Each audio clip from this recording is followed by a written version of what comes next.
Bonjour tout le monde, c'est encore moi.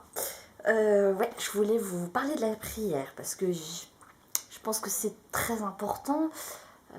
C'est vrai qu'on dit il faut prier, prier, mais concrètement, comment on fait, c'est pas toujours simple. Ce qui est important, c'est de se fixer déjà un temps qu'on respectera tous les jours. Ça, c'est vraiment important. Essayer d'avoir tous les jours un temps. Bon, il y a des gens qui sont plus du matin ou du soir, ça c'est à vous de voir. Mais l'idéal, c'est quand même de faire matin et soir. Et bon, 1 heure, 30 minutes, 1 heure au début. Et petit à petit, le but, c'est de faire un petit peu plus, un petit peu plus. Mais je vais vous donner des éléments pour vous aider, qui m'ont beaucoup aidé. Alors, déjà, euh, il ne faut pas être à la recherche des sensations quand on prie. Ça, non, ça peut nous égarer. C'est dans son cœur qu'il faut être à l'écoute. Parce que la prière, c'est un dialogue en fait. Donc qui dit dialogue dit les moments où vous allez parler à Dieu et les moments où vous allez l'écouter. Et quand vous allez l'écouter, c'est pas avec vos oreilles, c'est avec votre cœur qu'il va falloir écouter. Donc au fond de son cœur, pour y parvenir, il faut mettre ses 5 sens en veilleuse. Donc c'est pas toujours évident. Ça, c'est quand on a la première étape. On est encore sur le parvis, il y a du bruit autour de nous, on a envie de se gratter, tout ça. Le but, c'est vraiment, désolée, de mettre ses 5 sens en veilleuse, car la voix de Dieu, elle ne se perçoit que dans une brise légère, dans le silence. Donc chaque jour, il faut réserver ce temps de silence à Dieu pour pouvoir écouter ce qu'il a à nous dire. Ça, c'est très important. Et à force, on finira par entendre des paroles indicibles, petit à petit. Je pense qu'il ne faut pas oublier notre ange gardien aussi. On les oublie trop, nos anges gardiens. Ils sont très importants. Il est là. On a tous notre ange à côté de nous. Donc, n'oubliez pas votre ange gardien. Envoyez-le en mission. Demandez-lui des choses. Il est là pour ça. Il est là pour vous aider à avancer dans cette mission, dans cette quête qui est la grande épreuve de la vie. Ce qui est important, c'est le matin, c'est de se consacrer à Jésus. Vous savez, il a donné une armure spirituelle. Donc le matin, c'est important de se revêtir de cette armure spirituelle. Marie nous a également donné des armes. Ça, c'est important aussi.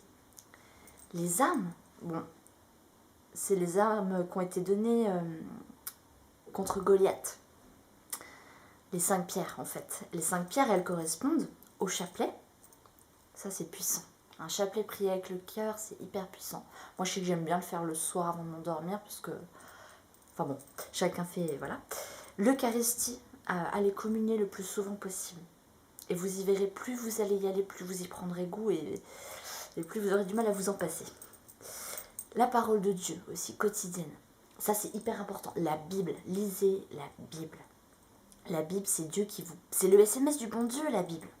C'est ouvrez un passage au hasard et dites le matin, Seigneur, qu'est-ce que tu as à m'apprendre? Enseigne-moi ce matin, qu'as-tu à me dire? Lisez et vous verrez. Dieu vous parle. Le pain quotidien qu'on demande dans Notre Père, c'est pas que la nourriture physique, quoi. C'est nourriture spirituelle, et qui dit nourriture spirituelle, il y a la communion, mais il y a la nourriture de la parole. Ça, c'est important. La nourriture de la parole,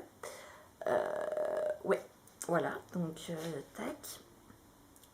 Donc ensuite, la 4e pierre, la 4e arme, c'est le jeûne au pain et à l'eau. De préférence le mercredi et le vendredi. Et ça, je ne peux que vous le conseiller, surtout à notre époque. De nombreuses personnes qui étaient enchaînées à des addictions, par exemple, ont été délivrées grâce au jeûne. Des guérisons, énormément de choses. Le jeûne nous détache de la chair et nous élève au spirituel. Et il ne faut pas croire que c'est si difficile que ça. pendant une journée, manger du pain et de l'eau, ça va. Ou alors, on peut faire aussi des périodes plus longues de jeûne. Ça, c'est très enrichissant également quand vous êtes en vacances, par exemple. De faire plusieurs jours. Manger, par exemple, moi j'aime bien, je mange que des fruits et des légumes, à volonté certes, mais pendant au moins 3 4 jours. Après, c'est à vous de voir, vous pouvez faire plus longtemps que ça. Donc le jeûne et la confession mensuelle, ça aussi c'est important. Parce que si on se confesse une fois par an, on va oublier, faut être un peu honnête, on va en oublier la moitié. Voilà. Tac. Voilà, ce qui est important aussi le matin, c'est de dire bonjour Saint-Esprit. Comme ça, on sait qu'il est là avec nous, parce qu'on l'oublie trop le Saint-Esprit, alors qu'il est hyper important. Le Saint-Esprit, c'est lui qui nous guide, c'est lui qui est... Enfin, il fait tellement de choses. Tellement de choses. Et il peut donc... quand on demande à Jésus de nous envoyer son Saint-Esprit, il peut nous permettre, par exemple, de dompter notre langue. Ça, c'est pas rien, parce que c'est important de veiller sur sa langue, de veiller sur ce qu'on entend, sur ce qu'on voit, sur ce qu'on pense, nos pensées. Ça met une garde, ça fait partie un peu de cette armure spirituelle dont je vous parlais. Voilà, c'est l'armure, la garde sur la langue, sur tout ça. Quand on prie, il faut prier lentement. Il ne faut pas vouloir aller trop vite. Si c'est pour aller trop vite, autant faire plus court et prendre le temps de le faire, pour le faire bien. Prier lentement, articuler et méditer chaque mot, car chaque mot a un impact et une puissance, notamment dans la parole de Dieu, enfin surtout dans la parole de Dieu. Chaque mot est important. Et le secret, c'est que quand vous faites une demande, il faut remercier le Seigneur tout de suite, parce que vous y croyez, vous avez la foi qu'il vous exauce. C'est quoi ces gens qui vont demander 15 000 fois Seigneur, je t'en prie, oh Seigneur, je t'en prie, fais ci, oh Seigneur, ça, et répétez 15 000 fois. Si vous avez la foi, vous croyez que Dieu va vous exaucer. Donc, quand vous demandez quelque chose, croyez que vous êtes exaucé. C'est ça la foi, c'est croire à 200%, et c'est là que ça va se réaliser. Après, bien sûr, il faut faire une demande, voilà, c'est sûr qu'il ne faut pas demander de l'argent, ou demander... faut que cette demande soit en accord avec la volonté de Dieu et les 10 commandements. Mais si vous êtes dans le truc, il faut croire que Dieu vous exauce, c'est merveilleux et c'est vrai. Croire qu'on est exaucé. En effet, comme disait Jésus, qui a la foi gros comme un grain de moutarde pourra déplacer les montagnes. Ça, c'est vrai. Il faut, en fait, dans votre journée, il faut visualiser que Jésus il est là avec vous tout le temps. Tout le temps. Il est tout le temps avec vous. Où que vous soyez. Et quand vous, par exemple, des fois, on ne sait pas quoi faire, qu'est-ce que Jésus il ferait à ma place? Ça, c'est super important aussi à mettre en pratique. Qu'est-ce que Jésus il ferait à ma place dans cette situation? Ça, c'est pas mal. Alors, donc voilà. Moi, je pense que ce qui est important, c'est de quand même prier au moins 1 heure par jour. 30 minutes le matin, 30 minutes le soir, où vous pouvez découper en plein de petits morceaux. Bon, après, si vous débutez, évidemment, 1 heure, ça va paraître énorme. Mais petit à petit, allez par étapes. C'est comme un enfant, au début, c'est pas marché. Vous êtes obligé, le Seigneur, il nous tient pour faire nos petits pas par petits pas. Et c'est exactement ce qui se passe dans la prière. Donc, ne vous inquiétez pas au début. Voilà, ayez confiance que le Seigneur vous guide pour faire petit pas par petit pas et vous allez y arriver. Si vous faites avec le cœur, ça va aller tout seul. Ayez confiance. Ayez confiance. Voilà, c'est ça, la confiance, c'est donc l'abandon total en Jésus, en Dieu. Ça, c'est... Il faut pas avoir peur du lendemain, lâcher prise, tout ça. Donc le silence, comme je vous disais, intérieur et extérieur, pour se mettre en présence de Dieu. C'est vrai que souvent, pour se mettre en condition, avant de prier, il faut faire un petit temps de silence. Voilà, pour se mettre en présence de Dieu et Voilà. Parce que c'est vrai que le silence, ça donne un regard neuf sur les choses. Ouais.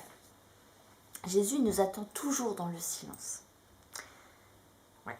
C'est là qu'il va parler à nos âmes, en fait. Comme je vous disais, c'est le dialogue. La prière, c'est un dialogue, donc il ne faut pas que blablater. Il y a un moment, faut un peu l'écouter, quoi. Surtout que c'est surtout lui qui a des choses à nous apprendre. Surtout qu'il sait, avant qu'on demande, ce dont on a besoin. Ne l'oubliez pas. Je pense que quand on fait une prière d'1 heure, allez, il faut faire 10 minutes de demande personnelle, un quart d'heure. Et le reste, c'est prier pour les autres, il faut intercéder. Si tout ce que vous demanderez au nom de Jésus, ce sera exaucé. Donc voilà. Et c'est dans la prière que vous allez recharger vos batteries, que vous allez trouver une nouvelle énergie, une nouvelle unité. C'est essentiel. C'est la nourriture de l'âme, la prière. Vous ne pouvez pas passer un jour sans manger, à part en cas de jeûne, mais là, vous ne pouvez pas passer... voilà. Votre âme, elle est plus précieuse que nos corps. Nos corps, c'est quoi? C'est des sacs. On s'en fiche.